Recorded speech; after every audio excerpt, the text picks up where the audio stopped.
الله أكبر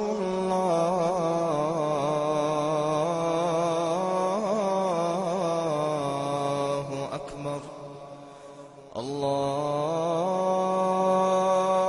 أكبر الله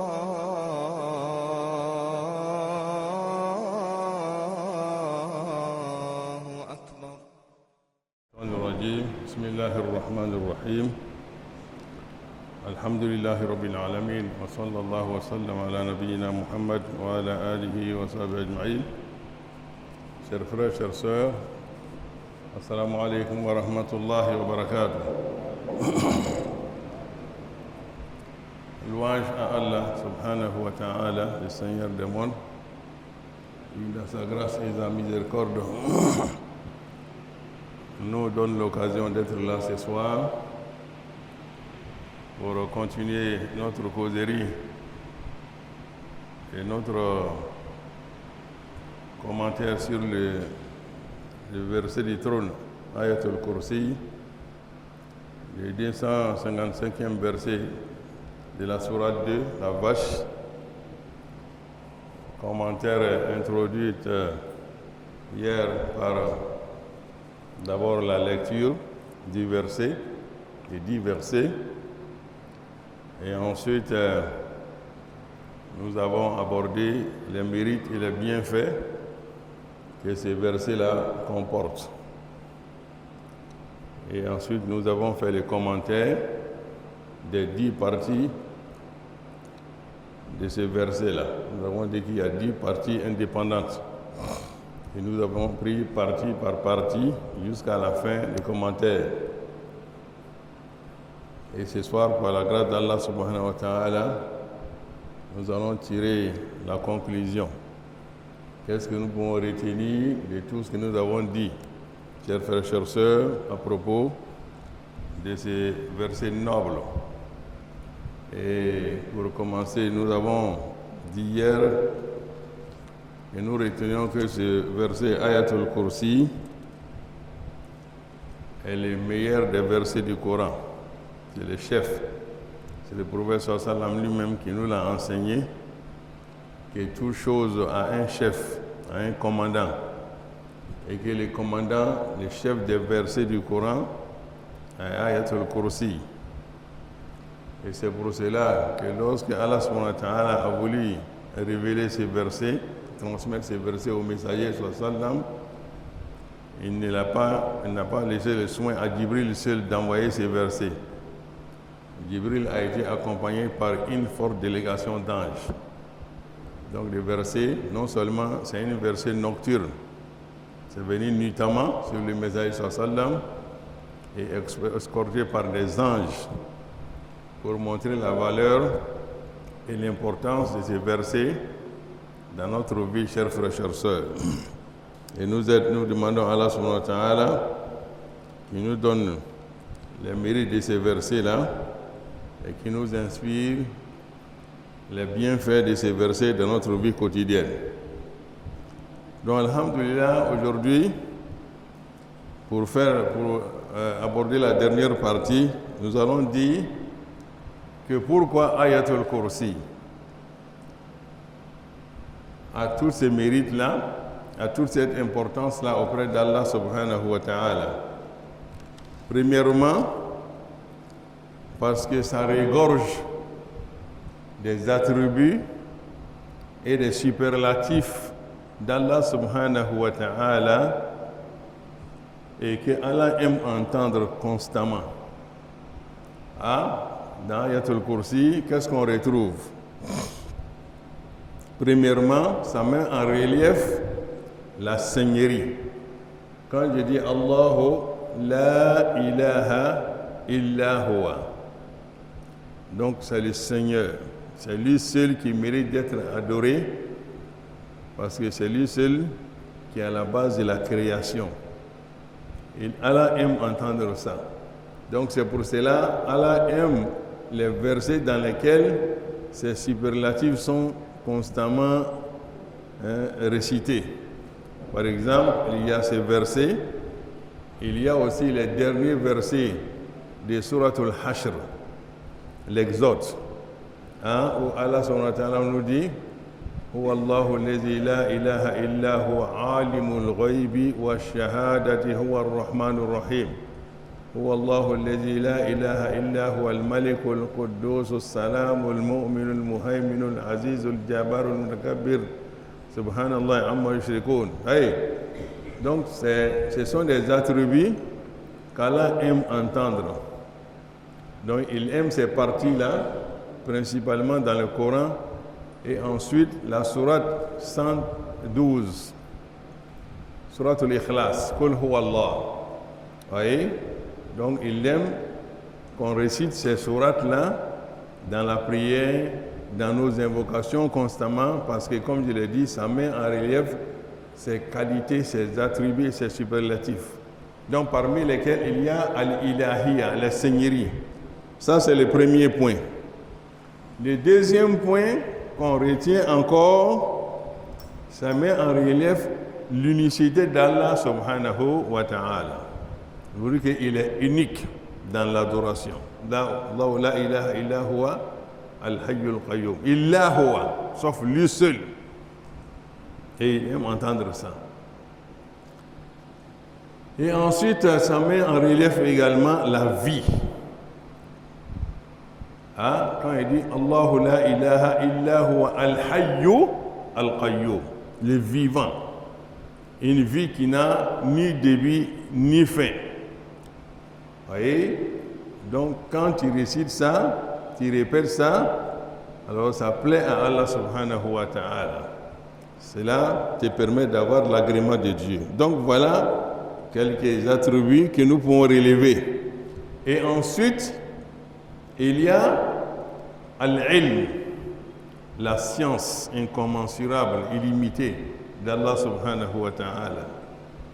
Allah nous dit hier, comme je l'ai dit, qu'il y a un verset dans lequel il dit que si tous les arbres, les bois qui sont sur terre étaient taillés en plumes pour écrire, et que la mer que nous voyons multipliée par 7, transformée en encre pour écrire la parole d'Allah subhanahu wa ta'ala, les mers seraient sèches et les plumes allaient finir, alors qu'Allah subhanahu wa ta'ala continue de parler, chers frères, chers sœurs. Oui, voilà. Donc, pour dire que Al-ilmu, sa science, n'a pas de limite, chers frères, chers sœurs. Et il nous dit dans le verset qu'il ne permet à aucun d'entre nous de cerner ou bien d'avoir quelque chose de cette science-là sans sa permission. Et il y a deux sortes de sciences.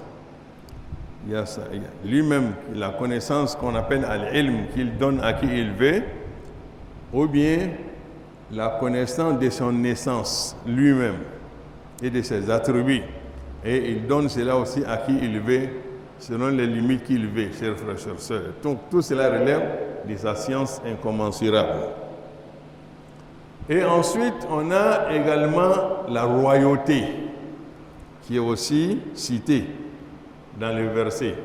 Lahu mulku samawati ou lahu ma fi samawati wa ma fi al-ard. Cette partie-là, Allah aime entendre ça. C'est-à-dire, à lui appartient tout ce qui est dans les cieux et dans la terre. Vous voyez? Donc voilà, ce sont ces qualités-là qu'Allah aime entendre. C'est pour cela, comme je vous l'ai dit hier, Allah aime qu'on répète ces versets-là, vraiment parce que, comme je dis, ça les qualifie. C'est comme si nous étions des griots qui mettions en relief les bienfaits d'Allah subhanahu wa ta'ala, chers frères, chers sœurs.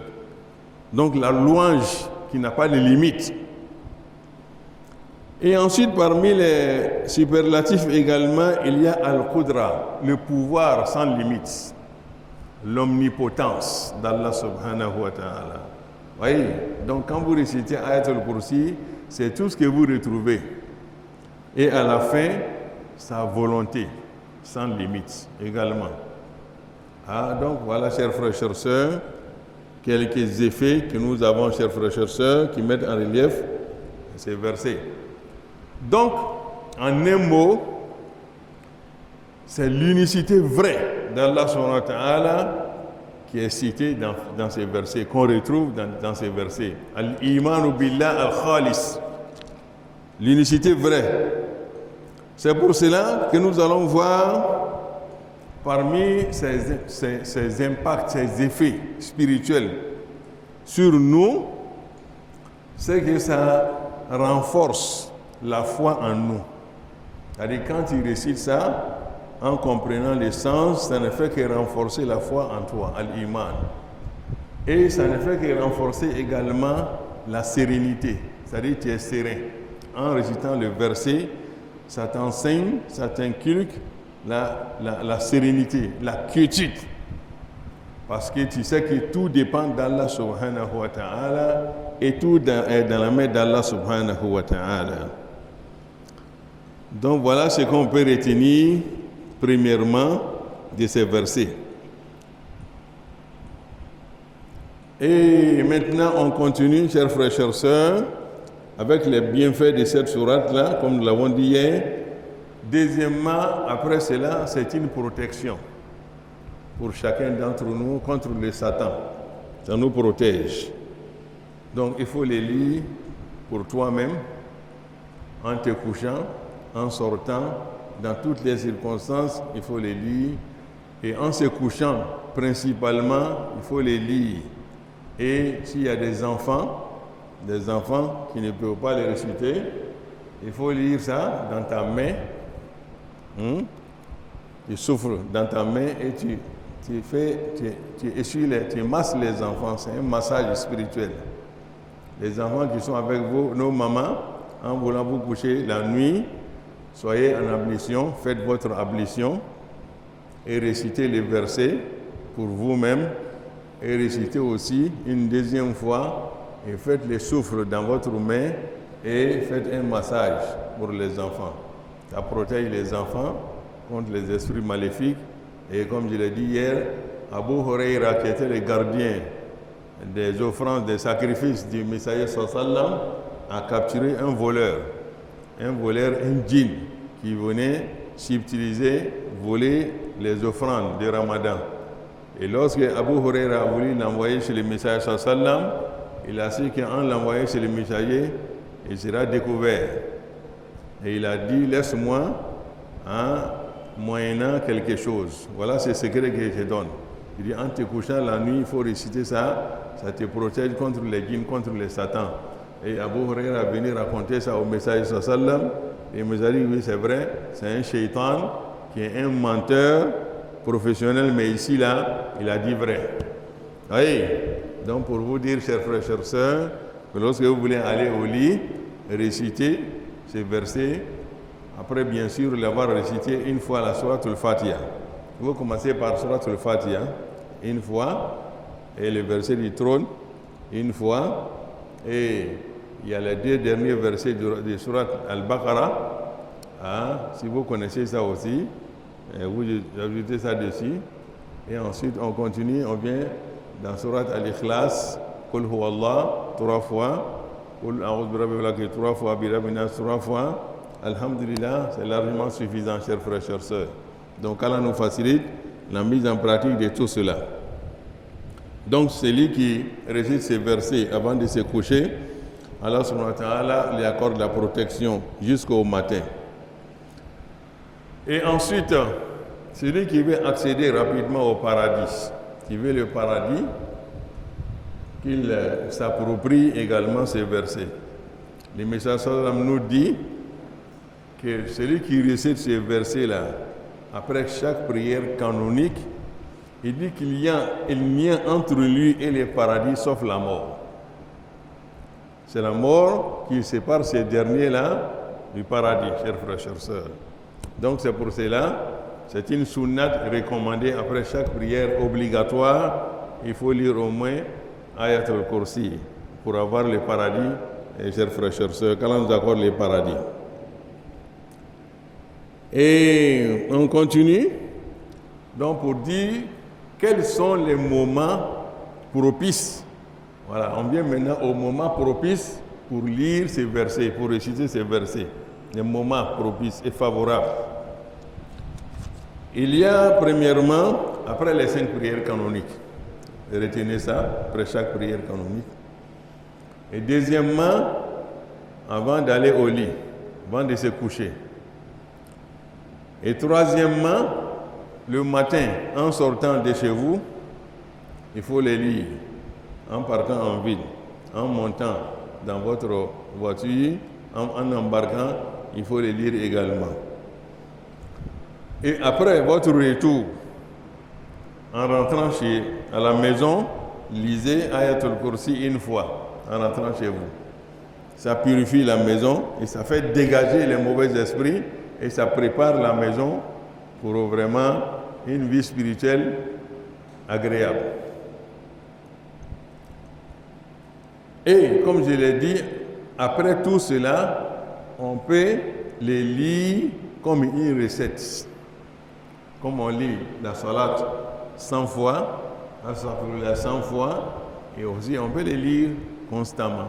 À chaque fois que vous rappelez, vous récitez une fois Ayatul Kursi. En tout cas, vous pouvez le prendre comme une recette quotidienne, sans limite. Voilà. Hein? Ça, c'est la dernière phase, Inch'Allah, que nous pouvons recommander pour la lecture de ces versets. Et comme nous l'avons dit, l'impact que nous ressentons de ces versets-là est qu'à chaque fois que nous lisons ces versets, on est à l'aise, on est serein, on est tranquille et on sait qu'on se confie à l'être suprême qui va prendre soin de nous, chers frères, chères sœurs. Donc on est immunisé. Donc ça nous confère l'immunité, chers frères, chères sœurs, contre les mauvais esprits et contre les mauvaises créatures. Toute mauvaise créature qui a une mauvaise intention vers vous, en lisant le verset du trône, même si vous voulez rentrer dans une assemblée et que vous constatez que l'assemblée paraît bizarre, lisez une fois Ayatul Kursi avant de rentrer dans l'assemblée, de vous installer. Voyez? Voilà. Donc voilà un peu, chers frères, chères sœurs. Et maintenant, on revient aux autres bienfaits de ces versets, chers frères, chères sœurs. Pour immuniser encore votre maison, vous pouvez les lire dans les 4 coins de la maison. Hein? Vous lisez une fois ici, une fois ici, une fois là-bas et une fois là-bas du salon et de la chambre également. Lisez-les dans les 4 coins, en tout cas de n'importe quelle chambre. Donc faites un effort de les lire. Ça c'est important. Et ensuite, on peut les lire dans l'eau pour asperger également notre chambre. Hein? Pour asperger la chambre ou bien les coins suspects dans la maison où les djinns fréquentent généralement.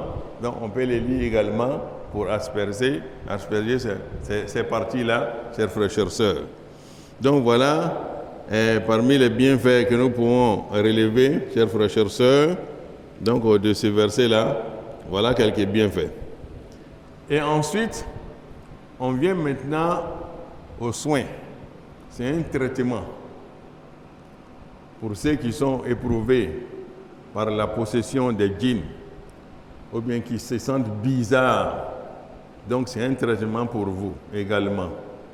Vous pouvez les lire dans l'eau, hein, avec Suratul Fatiha d'abord, une fois Ayatul Kursi également, et les 2 derniers versets de Surat Al-Baqarah, et Qul Huwallah, Qul A'udhu Birabbil Falaq, Birabbin Nas. Vous pouvez lire tout cela dans l'eau pour vous masser. Ah, voilà. Donc c'est un massage pour vous et pour les enfants également. Que vous constatez bizarre, surtout lorsqu'on dit que l'enfant, lorsqu'il devient bizarre, on dit que l'oiseau a pris l'enfant. Il a les yeux qui sont braqués, voyez. Donc pour immuniser l'enfant, pour les protéger, vous pouvez lire ça dans l'eau et masser l'enfant avec ça. voyez, voilà. Donc ça peut libérer l'enfant contre tout cela. Et également, lorsque vous constatez que le djinn a touché quelqu'un, vous êtes sûr que le djinn a touché quelqu'un, faites votre ablution, soyez en ablution et lisez ces versets-là, Ayatul Kursi dans l'eau, et prenez une partie pour essuyer la tête de la personne d'abord. Hein? Ou bien vous pouvez lire un Ayatul Kursi dans ses oreilles, avec l'azan, l'appel à la prière, faites ça dans son oreille et ajoutez Ayatul Kursi, vous allez voir que la personne va commencer à se retrouver. Chers frères, chers sœurs, lorsqu'on dit que quelqu'un est possédé par les djinns, donc voilà les méthodes qu'il faut employer pour se libérer, chers frères, chers sœurs, de tout cela. Donc, quand on a la bonne compréhension de tout cela qui nous facilite la mise en pratique. Et ensuite, chers frères, chers sœurs, lorsqu'on a des vœux, on a des soucis majeurs. Et également, ça a été vérifié que pour l'exaucement des vœux, il est rapporté que nous pouvons lire Ayatul Kursi au nombre des prophètes, ou bien au nombre des messagers, 313 fois. Hein? Vous avez un souci, prenez le temps, faites votre ablution, faites 2 rakats et asseyez-vous et récitez Ayatul Kursi au nombre des prophètes 313 fois. Hein? Dieu aidant, Allah subhanahu wa ta'ala va nous accorder les soulagements pour dans les soucis et également, vraiment, ça nous libère. Voilà, donc c'est pour exaucer nos vœux avec la volonté d'Allah subhanahu wa ta'ala. Parce que le message nous dit que lorsqu'on invoque Allah, il faut l'invoquer avec assurance, avec certitude. Soit Allah subhanahu wa ta'ala te répond favorablement, convenablement à ton souhait, conformément à ton souhait, soit Allah subhanahu wa ta'ala transforme cela en barrière entre toi et une mauvaise chose. En tout cas, quel que soit, tu n'es jamais perdant. Ou bien il te réserve une surprise agréable à l'au-delà. Donc, quelle que soit la situation, on n'est jamais perdant lorsqu'on récite ces versets-là, comme je l'ai dit. Je répète le nombre de 313. Lorsque vous avez un souci, hein, mettez cela en pratique et Allah subhanahu wa ta'ala, Inch'Allah, nous aidera et nous permettra d'avoir une force de sortie honorable de ces soucis-là. Et quand nous facilite cela, chers frères, chers sœurs. Maintenant, on vient à d'autres pratiques. On voit que pour bénéficier de la bénédiction de ces versets, on voit aujourd'hui qu'il y a des frères qui portent ça sur des bracelets. Hein? On imprime ça sur des bracelets ou bien sur des chaînes pour donner ça, pour mériter les bienfaits de Ayatul Kursi. Est-ce que cela est permis? Non. Hein? Si ça arrive à ce niveau, non. Ce qui est important, il faut les réciter.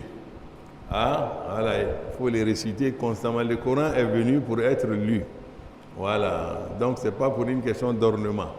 Ah, voilà. J'ai fait ça, j'ai ça en gris-gris, tout ça, mon frère, vraiment pour sortir des polémiques. Parce que quand on porte ce genre de choses-là, non seulement, le bracelet n'est pas licite, n'est pas permis aux hommes, il faut que je le dise, le bracelet n'est pas permis aux hommes. C'est la bague seulement qui est permis aux hommes musulmans, la bague en argent, pas en or également. Voilà. Donc, il ne faut pas porter ni cela en bracelet, ni en chaîne pour nos mamans. Si on imprime ça sur votre chaîne, il faut dire non, je n'aime pas ça, Dieu Allah n'aime pas ça. Voilà, donc évitons ce genre de pratiques-là. Et également sur les vêtements. Nous voyons qu'on imprime ça sur les vêtements. Évitez ça. Les musulmans ne portent pas ça pour avoir la bénédiction de ces versets. Évitez ce genre de pratiques, chers frères, chers sœurs, qu'Allah nous aide, Inch'Allah. Et Ensuite, on peut prendre le verset du trône, comme je l'ai dit, protection pour nos résidences, nos chambres, et également on peut l'encadrer. Voilà, presque on a ça à la mosquée ici, mais on peut, Inch'Allah, l'encadrer, voilà, pour le mettre quelque part dans notre maison. Voilà, donc cela est permis, Inch'Allah, tout cela pour non seulement orner notre maison et protéger, immuniser notre maison également. Donc à la mosquée, comme dans la chambre, tout cela. Et ensuite, pour bénéficier des bienfaits de ces versets également, pour nos défunts, nos parents qui sont décédés, on peut les lire également avec l'intention qu'Allah leur dédie les bienfaits, les morts, les esprits, pour qu'Allah ait pitié de l'âme de nos défunts. On peut dédier cela en sacrifice. Pourquoi? Parce que le prophète sallallahu alayhi wa sallam nous dit un jour dans une de ses causeries avec ses compagnons, ils sont venus se plaindre auprès du messager en disant que les riches sont partis avec toutes les récompenses. Ils prient comme nous prions, on jeûne ensemble, on fait tout ensemble, mais ils nous dépassent avec leur fortune. Ils donnent ça, ils dépensent ça aux pauvres et aux nécessités, et nous n'avons rien. Le prophète sallallahu alayhi wa sallam dit, mais Dieu aussi vous a donné une opportunité, une occasion aussi pour mériter ce que les riches méritent en sacrifice. Il dit, tout ce que vous dites en tasbih, chaque subhanallah que vous récitez est un sacrifice. Donc quand tu es pauvre, voilà le sacrifice des pauvres. Chaque alhamdulillah est un sacrifice qui te confère au minimum 10 récompenses, au minimum. Chaque salat à la Nabi est un sacrifice. Chaque bonne parole que vous dites est un sacrifice. Bonne parole que vous dites est un sacrifice. Maintenant, moi, en tant que pauvre, je n'ai pas d'argent pour faire des sacrifices pour le repos de l'âme de mes défunts. Je n'ai pas d'argent. Est-ce que je peux prendre l'intention de réciter quelquefois ces versets-là et en donnant cela comme sacrifice pour le repos de l'âme de mes parents? Alhamdulillah, il n'y a pas de problème, mes défunts musulmans. L'imam Ahmad bin Hanbal est partant pour cela. Voilà, parce que c'est, comme le frère nous dit, que chaque bonne parole prononcée est un sacrifice. Donc, Qul huwa Allah, le prophète sallallahu alayhi wa sallam nous dit que c'est le tiers du Coran. Donc, en lisant Qul huwa Allah, c'est comme si vous avez lu le tiers du Coran. Donc, en lisant 3 fois Qul huwa Allah, c'est comme si vous avez lu intégralement le Coran. Et c'est pour cela, le prophète sallallahu alayhi wa sallam nous recommande de réciter cette sourate-là au moins 10 fois pour donner cela en sacrifice pour nos défunts. Et donc, ce sont des bonnes paroles que nous pouvons réciter en sacrifice pour nos parents défunts. Donc, le sacrifice peut être matériel pour les parents défunts, comme ça peut être spirituel. Voilà. En nature, en espèces, tout ça c'est matériel. Et en spirituel, voilà ce que vous pouvez faire également pour accompagner le matériel. Donc, Allah nous donne la bonne compréhension de tout cela, chers frères, chères sœurs. Maintenant, il y a une remarque pour les morts. On voit que le verset du trône est imprimé sur des tapis. On a des tapis sur lesquels le verset du trône est imprimé. Peut-être soit pour orner nos maisons, comme je l'ai dit tout à l'heure. Alhamdulillah, il n'y a pas de problème. Mais on voit malheureusement que ces tapis-là sont utilisés pour couvrir les morts. Là, en ce moment-là, vraiment, en tout cas, moi, je déconseille cela. Voilà. Pour nous, c'est une bonne chose. On voit que c'est une bonne chose. Mais pour moi, et pour certains ulémas, ce n'est pas une bonne chose. Parce que le verset du trône est important. C'est sacré. Voyez? Donc, au lieu de croire qu'en couvrant nos morts, avec ça, que les morts vont bénéficier des bienfaits, non, il faut les lire. Parce que le corps n'a plus de valeur. C'est l'âme qui a quitté le corps maintenant qui a plus de valeur. Hein? C'est pour cela qu'il y a un savant qui dit, écoutez bien sa parole, que si la physionomie, ou bien l'apparence, ou bien le corps avait une valeur, le corps ne serait pas enterré. Et l'âme ne serait pas montée au ciel. Vous voyez? Est-ce qu'un savant dit, si notre corps, notre forme avait une valeur, après notre mort là, le corps ne serait pas enterré. Hein? On n'allait pas mettre ça sous terre, n'est-ce pas? Et l'âme ne monterait pas au ciel. Mais après la mort, après la séparation entre l'âme et le corps, l'âme va au ciel. C'est pour cela que pour un bon musulman, lorsque c'est parmi les signes d'une bonne fin, lorsque la personne décède, vous voyez que ses yeux regardent le ciel. Ça veut dire que les yeux suivent l'âme en partant au ciel. C'est un bon signe. Ah, voilà, c'est un bon signe pour le défunt. Lorsque vous voyez ses yeux sont braqués vers le ciel, ça veut dire qu'il est en train de regarder l'âme partir au ciel. Voilà, donc c'est un bon signe, chers frères, chères sœurs. Donc pour nous dire, alors c'est vrai, le corps du musulman est important, mais pas à ce niveau où nous allons utiliser ce qui est sacré pour vraiment couvrir le corps. Hein? C'est généralement, on voit ça chez nous ici, dans les pays où nous avons étudié, vraiment ce sont des pratiques qu'on ne voit pas là-bas, chers frères, chères sœurs. Hein? Donc les lincelles, ou bien la natte suffit pour couvrir le corps. C'est pour l'enterrer. C'est pour aller les mettre sous terre. Donc évitons ce genre de choses-là, chers frères, chères sœurs, pour le bien-être de nos morts. Comme je l'ai dit tout à l'heure, pour prendre soin du corps, c'est son âme qui est important. Donc il faut lire Ayatul Kursi pour prendre soin de son âme. C'est ce qui est important. Donc Allah nous aide, Inch'Allah, et que nous donne la bonne compréhension de tout cela, chers frères, chères sœurs. Et ensuite, pour continuer, en parlant des bienfaits de Ayatul Kursi dans notre vie, chers frères, chères sœurs, nous devons savoir que les mémoriser ou les faire mémoriser par nos enfants lorsqu'ils sont petits est aussi recommandé. Hein? Donc apprenons aux enfants, dès qu'ils commencent déjà à commencer à prononcer les quelques premières choses, donc il faut commencer déjà à leur enseigner ces versets-là. Donc c'est un des compagnons du Messie sallam, c'est là.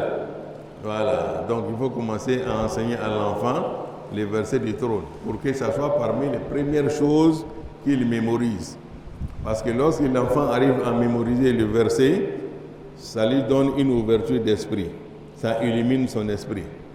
Parmi les premières choses du Coran, Suratul Al-Fatiha et Ayatul Kursi et Suratul Ikhlas, faites un effort que l'enfant puisse mémoriser ça rapidement. Voilà, quand il va à l'école, ça va l'aider, Inch'Allah, à ouvrir son esprit. Voilà, donc c'est pour cela que vous voyez que les enfants qui vont à l'école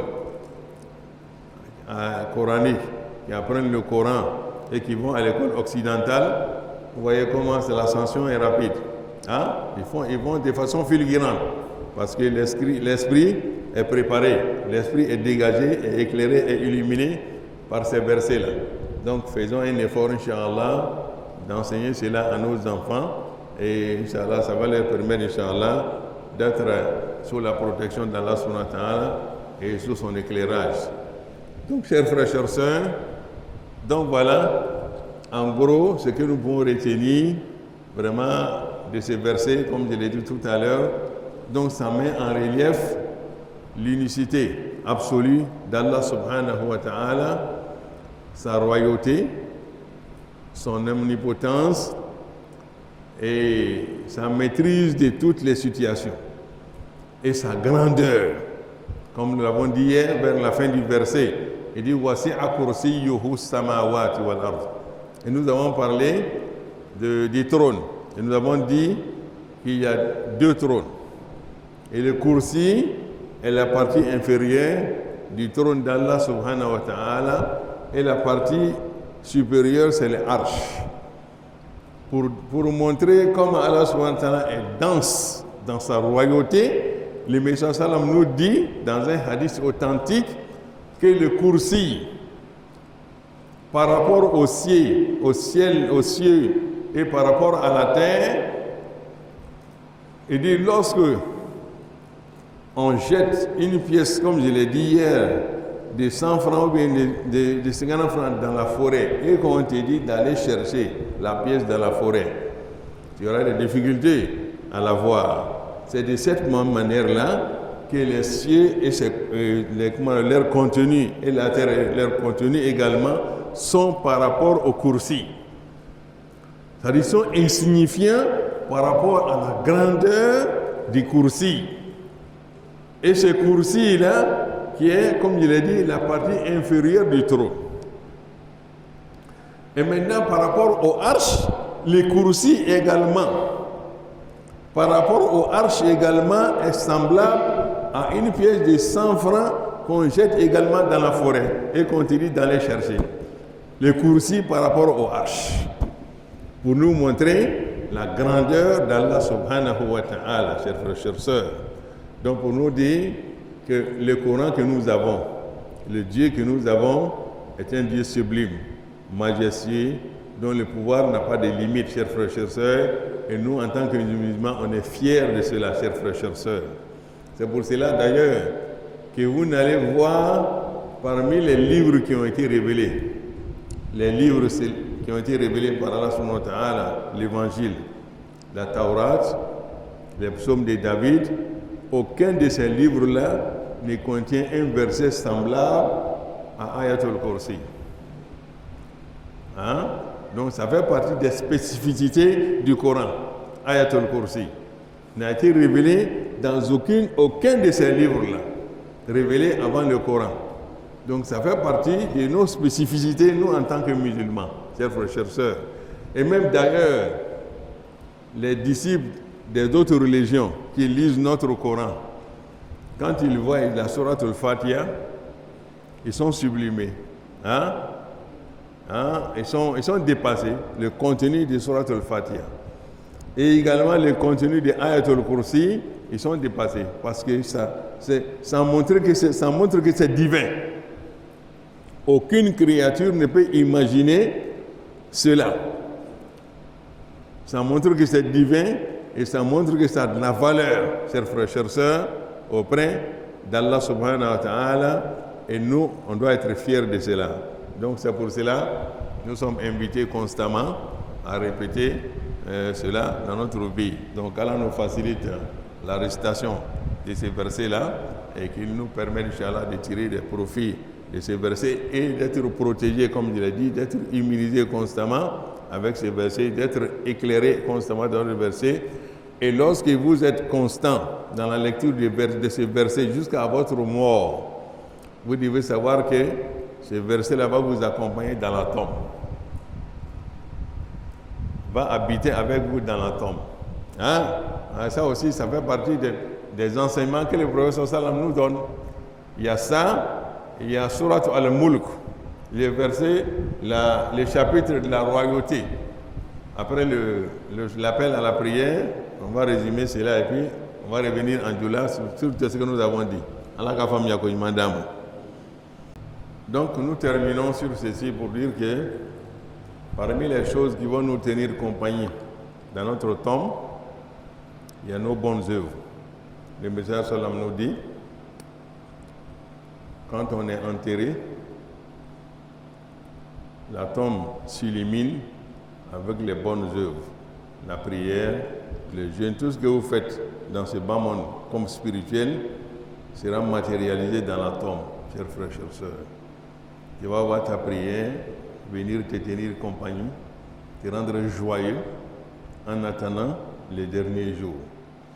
Et Ayatul Kursi fait partie également de ces belles choses-là qui vont nous tenir compagnie également lorsqu'on était fidèle dans sa lecture. Vous voyez? Et Ayatul Kursi également va intercéder auprès d'Allah subhanahu wa ta'ala le jour du jugement dernier également, lorsque nous serons en difficulté. Voilà, donc c'est pour cela, chers frères, chères sœurs, il est important de s'approprier ces versets-là quotidiennement et qu'Allah, Inch'Allah, à mériter cela dans notre vie. وصلى الله تعالى على النبي الكريم وعلى آله وصحبه أجمعين سبحان ربك رب العزة عما يصفون وسلام على المرسلين والحمد لله رب العالمين.